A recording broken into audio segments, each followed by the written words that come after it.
दोस्तों HAL cats के ऊपर काम कर रहा है कॉम्बैट एयर टीमिंग सिस्टम। इसके बारे में हम लोग कई बार चर्चा कर चुके हैं, लेकिन दोस्तों ये इंपॉर्टेंट क्यों हो जाता है, क्यों ये इतना ज्यादा जरूरी है, तो इसी से रिलेटेड कुछ जानकारी निकली है जिसके लिए मैं पूरी क्रेडिट देना चाहूंगा संदीप मोहे सर को। इनके ट्विटर अकाउंट का लिंक मैं डिस्क्रिप्शन में दे दूंगा। आप लोग इसी तरह की जानकारियां सबसे पहले हासिल करने के लिए इन्हें फॉलो कर सकते हैं। इसी के साथ साथ जो भी मैं इमेजेस और पिक्चर्स वगैरह इस्तेमाल करूंगा इस वीडियो में, उससे संबंधित क्रेडिट भी मैं डिस्क्रिप्शन में डाल दूंगा, आप लोग चेकआउट कर सकते हैं।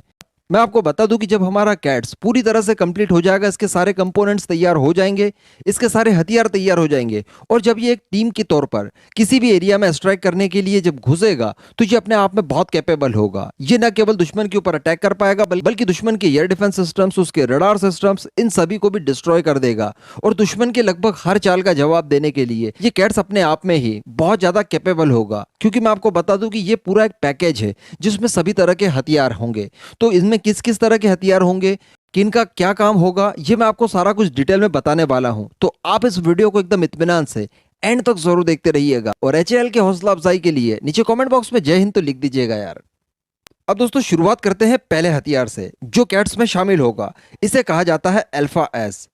अल्फा एस क्या है? ये एक air launch flexible asset swarm drones है। जी हाँ, कई सारे ड्रोन्स एक साथ जब काम करते हैं तो इन्हें स्वार्म ड्रोन्स कहा जाता है। इनका वजन जो होगा ईच वो होगा 25 किलो। इनकी जो वॉरेट कैपेसिटी होगी वो होगी 5 किलो से लेकर 8 किलो तक की। इतना वॉरेट ये अपने साथ कैरी करेंगे। और इनकी जो स्पीड होगी वो होगी 100 किलोमीटर पर आवर की। अब ये किस काम आएंगे? तो मैं आपको बता दूं कि ये दुश्मन के रडार सिस्टम्स को और साथ ही साथ उनके एयर डिफेंस सिस्टम को लोकेट करने और उन्हें ध्वस्त करने के लिए ये इस्तेमाल किए जाएंगे। ये जैसे ही घुसेंगे अंदर, इन्हें डिटेक्ट करते हुए उनके रडार सिस्टम्स और सैम ये एक्टिवेट होंगे, मिसाइलें छोड़ेंगे इन्हें मारने के लिए, और यहाँ पर उनकी बैटरीज हो जाएंगी खाली। तो आप समझ गए होंगे कि ये काफी इंपॉर्टेंट सेक्शन रहने वाला है, जो पहला सेक्शन है हमारा। इसके बाद जो दूसरा सेक्शन होगा वो होगा कैट्स हंटर। ये क्रूज मिसाइल आप सभी जानते ही होंगे। ये 250 किलो के लगभग वॉरेट को कैरी कर पाएगी, यानी बहुत बड़ी बात है ये।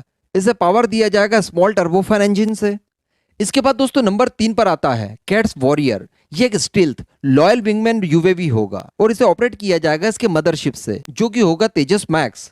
इसके अंदर इंटरनल वेपन बे होगा, जिस तरह से स्टेल्थ फाइटर जेट में होता है ठीक वैसा ही, जो कि ईयर टू ईयर मिसाइल भी कैरी कर पाएगा। और इसी के साथ साथ ये ग्राउंड पर अटैक भी कर सकता है। ग्राउंड पर अटैक के लिए इसमें शॉक का इस्तेमाल किया जाएगा, स्मार्ट एंटी एयरफील्ड वेपन। इसकी जो स्पीड होने वाली है वो है 0.7 मैग, यानी सबसोनिक स्पीड होगी। और इसी के साथ साथ इसकी जो रेंज बताई जा रही है वो है 200 किलोमीटर। ये 2 वेरिएंट में होगा। एक इसका स्मॉल वर्जन होगा जो कि 4 मीटर लंबा होगा, और जो दूसरा वर्जन होगा वो होगा 9 मीटर लंबा।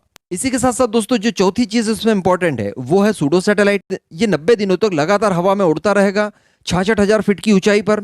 इसके बाद जो पांचवी सबसे इंपॉर्टेंट चीज इसमें होगी हेल यूएवी। जी हाँ, ये सिमिलर होगा जनरल एटॉमिक एवेंजर के हेल यूएवी से, जो कि अंडर डेवलपमेंट है इंडिया के अंदर वाला है। इसका जो इंड्योरेंस होने वाला है वो है 15 घंटे का। इसकी रेंज होने वाली है 1500 किलोमीटर की। इसे भी पावर करने के लिए इंडिजिनस स्मॉल टर्बोफैन इंजन का इस्तेमाल किया जाएगा।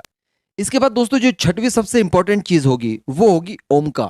इसे आप एमका मत समझ लीजिएगा, ये ओमका है, जिसका फुल फॉर्म है ऑप्टिमाइली मैन कॉम्बैट एयरक्राफ्ट। एक्चुअली इसमें जो हमारे पुराने रिटायर्ड वाले फाइटर जेट होंगे, मिग 21 ले लीजिए, मिग 27 ले लीजिए, या फिर सूर्य किरण ले लीजिए, इन्हें इस्तेमाल किया जाएगा एक अनमेन्ड ड्रोन की तरह। जी हाँ, चाइना ने भी इस तरह से अपने पुराने जो फाइटर जेट थे J6 उनको कन्वर्ट कर दिया एक अनमेन्ड ड्रोन की तरह। तो इस तरह से इन्हें ओमका बनाया जाएगा, जो कि बिना किसी पायलट के सहारे दुश्मन के एरिया में घुसेंगे। और अगर ये मारे जाते भी हैं तो हमें कोई ज्यादा नुकसान होगा नहीं, क्योंकि एक तो हमारे इसमें पायलट नहीं होगा, दूसरी बात ये हमारे लिए और किसी काम के है नहीं। तो दुश्मन के एयर डिफेंस सिस्टम को खाली करवाने का ये बहुत बेहतरीन आइडिया होगा। तो ये भी इसका एक बहुत ही प्रमुख हिस्सा होने वाला है। और जो नंबर 7 पर जो चीज होगी वो तो सबसे ज्यादा इंपॉर्टेंट है। वो चीज है एसिड। एसिड मतलब आप वो तेजाब वगैरह मत समझ लीजिएगा, एयर कॉम्बैट इंटेलिजेंस डेवलपमेंट। जी हाँ, आर्टिफिशियल इंटेलिजेंट और डाटा लिंक होगी, जो कि इन सारी चीजों को मैनेज करेगी और कमांड करेगी अपने तेजस मैक्स से। यानी तेजस मैक्स जो कि इसकी मदरशिप होगी, वो इन सारी चीजों को कैसे ऑपरेट करेगी, कैसे कमांड करेगी, किनका कब इस्तेमाल करेगी, किन से कब कैसा अटैक करवाएगी, ये सारी चीजें इसी एसिड के ऊपर निर्भर करती हैं। तो ये सारी चीजें डेवलप की जा रही है कैट्स प्रोग्राम के अंडर, जो कि काफी महत्वपूर्ण प्रोजेक्ट है भारत के लिए। ये काफी नेक्स्ट जनरेशन चीजें हैं, इसमें स्टेल्थ यूएवी तक है। तो कुल मिलाकर आप ये कह सकते हैं कि ये पूरा एक पैकेज है जो कि दुश्मनों के खिलाफ लड़ाई में बहुत कारगर साबित होने वाला है। जय हिंद।